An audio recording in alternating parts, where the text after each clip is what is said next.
Assalamualaikum warahmatullahi wabarakatuh. Alhamdulillah, salatu wassalamu ala rasulillah. Maba'ad, kaum muslimin yang dirahmati Allah subhanahu wa ta'ala. Video-video tentang pembahasan bab bid'ah yang menjelaskan apa itu bid'ah secara syar'i, yang dijelaskan dengan rinci, sebenarnya sudah begitu banyak. Tapi entah mengapa para pelaku bid'ah seolah-olah tidak kunjung faham dengan penjelasan-penjelasan yang sudah ada. Jangankan yang masyarakat awam, sekelas Kiai Marzuki Mustamar saja tidak faham apa makna bid'ah secara syar'inya. Coba kita simak videonya. Ben Ustadz Wahabi ngono kuwi. Nggak ada contoh, nggak ada contoh. Ngono kuwi mesti. Soal opo Mas? Clear? Clear? Jadilah guru yang baik. Nyontoh sapa? Nabi. Jadilah kamu murid yang baik. Ya nyontoh sahabat. Mosok nyontoh Nabi. Lah Nabi jadi murid gurune sopo? Hei. Clear? Clear? Cium Quran gak ada contoh. Emang zaman Nabi kau usum Quran mushaf onone apalan. Sampai di sini kita berikan komentar dulu kaum muslimin. Yang di awal tadi kita sangat setuju dengan apa yang diucapkan oleh Pak Kiai Marzuki Mustamar. Kalau kita mau menyontoh sosok guru, maka kita mencontoh Nabi Muhammad SAW. Kemudian kalau kita mau menyontoh sosok murid, maka kita mencontoh para sahabat. Karena guru terbaik dan murid terbaik adalah Nabi Muhammad SAW dan juga para sahabat radhiyallahu anhum ajma'in. Karena Allah Subhanahu wa taala memuji mereka di dalam Al-Qur'an. Kemudian Nabi Muhammad SAW juga merekomendasikan kita supaya kita ini mengikuti para sahabat. Karena para sahabat adalah generasi terbaik.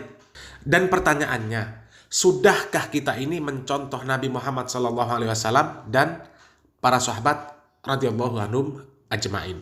Dan kita sesuaikan pembahasan dengan apa yang disampaikan oleh Pak Kiai Marzuki Mustamar. Memang di zaman Nabi Muhammad SAW belum ada mushaf Quran secara utuh. Karena memang Al-Quran pada saat itu belum turun secara sempurna. Belum semuanya ayat Al-Quran turun. Akan tetapi setiap turun ayat Al-Quran pasti ditulis oleh para sahabat. Ada Zaid bin Sabit, Zubair bin Awam, Muawiyah bin Abi Sufyan, Ubay bin Ka'ab dan lain sebagainya. Mereka ini tukang catat, juru tulis Nabi Muhammad SAW ketika ayat Al-Quran turun. Mereka menulis di berbagai media yang ada pada saat itu. Memang saat itu belum ada kertas, tapi mereka tidak ada yang kemudian mencium-cium media yang mereka gunakan untuk menulis Al-Quran. Apakah itu batu, apakah itu pelepah kurma, apakah itu kulit binatang dan sebagainya. Tidak ada mereka mencium-cium media yang mereka pakai untuk menulis ayat Al-Quran. Bahkan sahabat Umar bin Khattab ketika mencium Hajar Aswad, beliau mengatakan, sesungguhnya engkau hanyalah batu. Seandainya aku tidak melihat Nabi menciummu, maka aku tidak akan menciummu. Itulah hebatnya dan telitinya para sahabat di dalam memahami syariat Islam ini. Mereka tidak akan melakukan apapun yang Nabi tidak melakukan. Padahal Nabi mampu untuk melakukan. Mencium lembaran Quran, Nabi mampu. Dan tidak ada penghalang pun ketika Nabi ingin melakukan yang seperti itu. Kalau memang itu dibutuhkan dalam rangka amalan soleh. Ya. Kalau memang itu dibutuhkan dalam rangka amalan soleh, pasti Nabi akan melakukan dan memerintahkan kepada para sahabat untuk mencium lembaran-lembaran Al-Quran yang ditulis di berbagai media yang ada pada saat itu. Ya, wallahu a'lam bishawab. Kita lanjutkan lagi. Nah, ngono kuwi lah. Lek soal gak ono zaman Nabi, wis akeh Mas.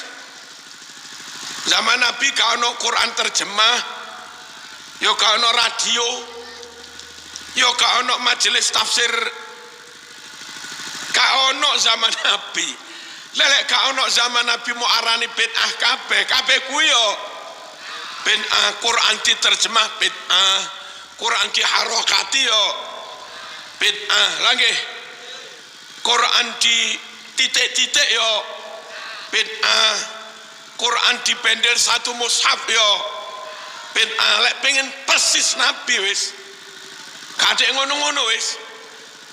Lek perlu ben podo sahabat monggo gawe Quran tapi tanpa terjemah, tanpa titik, tanpa harokat. Kita bisa baca mas, tak bunyi. Wong sono harokat ya sik keliru jadi pengen podo sama Nabi lah. Ojo kakean. Allahumma shalli ala sayyidina Muhammad. Ini kalau yang berbicara adalah sekelas orang yang tidak pernah mengenyam pendidikan agama, maka wajar kaum muslimin. Tapi ini kiai, masya Allah. Ya, jadi antum harus pahami mengapa para sahabat akhirnya mengumpulkan mushaf Al-Quran. Mengapa akhirnya para sahabat menjadikan Al-Quran itu menjadi mushaf. Kemudian dengan berjalannya waktu Al-Quran diberikan tanda baca, diberikan syakel, kemudian diberikan terjemahan Al-Quran, kemudian diberikan tafsir Al-Quran. Karena memang pada zaman Nabi itu belum dibutuhkan yang seperti itu. Para sahabat mereka itu penghafal Al-Quran. Mereka orang yang paling fasih berbahasa Arab, paling faham terhadap makna ayat-ayat Al-Quran. Ya. Kemudian ketika para sahabat, ketika para penghafal Al-Quran mulai meninggal dunia satu persatu, maka dikhawatirkan kalau tidak dimushafkan Al-Quran ini, maka Al-Quran ini akan hilang. Artinya ini sebuah bentuk maslahah mursalah. Pada zaman Nabi dan sahabat belum dibutuhkan. Dan ini juga bentuk penjagaan Allah terhadap Al-Quran. Allah subhanahu wa ta'ala mengatakan, Inna nahnu nazzalna dzikra wa inna lahu lahafizun. Sesungguhnya kamilah yang menurunkan Al-Quran dan sesungguhnya kamilah yang benar-benar menjaganya. Artinya pembukuan Al-Quran itu adalah bentuk penjagaan Allah subhanahu wa ta'ala terhadap Al-Quranul Karim. Kemudian masalah syakel, masalah tanda baca Al-Quran, itu juga masalah mursalah, bukan bid'ah. Kecuali menganggap Al-Quran yang ada syakelnya itu lebih utama untuk dibaca. Membacanya lebih berpahala daripada membaca yang tidak ada tanda syakelnya. Maka itu bid'ah. Dan syakel atau tanda baca itu hanyalah sarana supaya kita mudah membaca Al-Quran. Kalau antum mampu membaca Al-Quran tanpa syakel, maka silahkan. Silahkan tinggalkan yang ada syakelnya. Tidak ada masalah. Kemudian terjemahan Al-Quran itu juga sama. Supaya sedikit-sedikit kita itu tahu arti dari isi Al-Quran. Makanya terjemahan itu dari satu negara dengan negara lain berbeda. Bahasanya berbeda. Karena apa? Itu maslahah mursalah sesuai dengan kebutuhannya. Bukan diyakini Al-Quran yang ada terjemahnya itu lebih utama. Bukan diyakini Al-Quran yang ada syakelnya itu lebih utama. Jadi kalau diyakini seperti itu maka barulah itu dikatakan bid'ah. Sebagai contoh lagi, kita berangkat haji. Di zaman Nabi Muhammad SAW, para sahabat berangkat haji naik unta. Di zaman kita naik pesawat. Maka naik pesawat itu adalah maslahah mursalah, bukan bid'ah. Tapi kalau diyakini dengan naik pesawat maka hajinya lebih utama, maka itu dinamakan bid'ah. Jadi sangat berbeda jauh antara maslahah mursalah dengan definisi bid'ah secara syar'inya. Sehingga sangat perlu difahami dan perlu dibedakan antara bid'ah dan maslahah mursalah, itu perbedaannya sangat jauh. Wallahu a'lam bishawab. Semoga yang sedikit ini bermanfaat. Barakallahu fikum. Wassalamualaikum warahmatullahi wabarakatuh.